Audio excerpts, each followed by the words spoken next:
bisan pa man sa krisis ug hagit nga dala sa tuig 2022 aduna gihapoy mga istorya sa kalampusan, kadaugan ug puno sa inspirasyon nga mihatag kanato og pagtulunan. Sama na lang sa mga malampusong nalakip sa top 10 sa managlahing pasulit ug mga international awards nga naghatag og dungog ug garbo kanatong mga bisdak.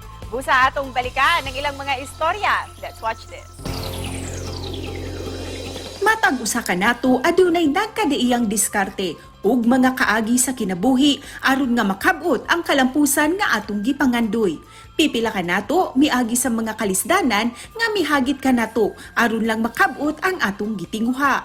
Samtang ang pipila usab ka nato ang swerte mismo ang miduol kanila. Sa natad sa politika, atong nasuta ang kinabuhi ni Rodrigo Rivera diin sa wa pa siya nahimong mayor sa Dolores, Eastern Samar, nanrabaho siya isip usa ka market vendor.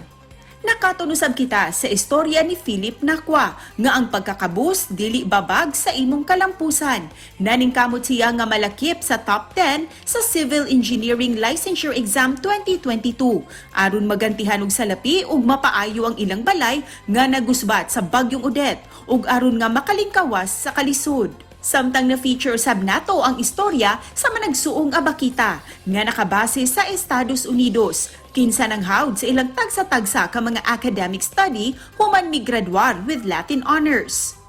Wa usab damha sa manag-schoolmate nga sila Patricia Benzi ug Maria Catherine Cauba nga parehos nga nag-rank 1 sa licensure exam for professional teachers 2022. Kita magita na I struggle in life, kana nagisi tagsa-tagsang mga challenges sa life.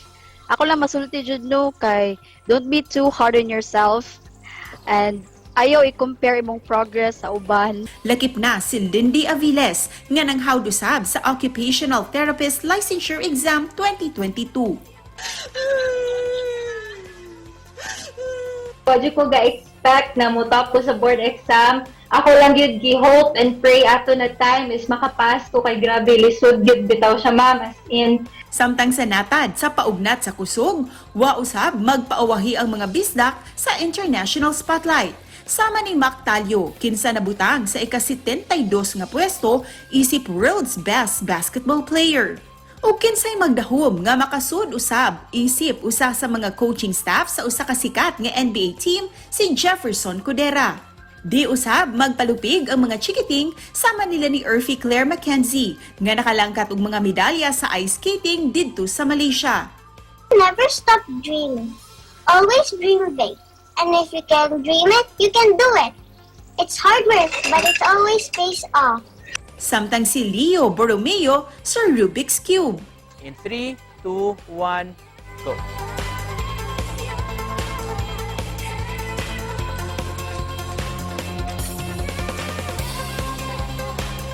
Oh! Ug syempre, wa magpauwahi ang mga sugbuanon nga sila si Charles Dacalos ug Jude Vincent Rica Plaza nga mihatag og dungog sa natad sa bodybuilding sa tibuok kalibutan. Wala man ka mag-workout kay para sa laing tao, nag-workout ka para sa imuha. So dili ka mag-agad. Let's say if ma-absent imong training partner, ma-absent lang pud ka. Ayaw. Kung absent siya pag gym kay para imuha ra gina. Ug di usab nato kalimtan ang Cebuano wakeboarder nga si Raf Trinidad nga nanghakot og mga medalya sa managlahing international competition. Kung naamoy dream, kung naamoy gusto maabot sa life, never ever give up. Dakong garbo usab kanatong mga bisdak ang kadaugan nga naangkon sa PADS Adaptive Dragon Boat Racing Team sa International Dragon Boat Race.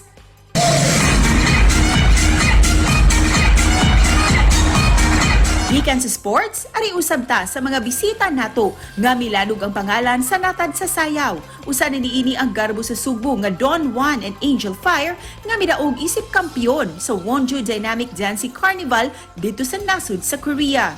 Ug wa usab magpaawahi ang atong morning program ang GMA Regional TV Live.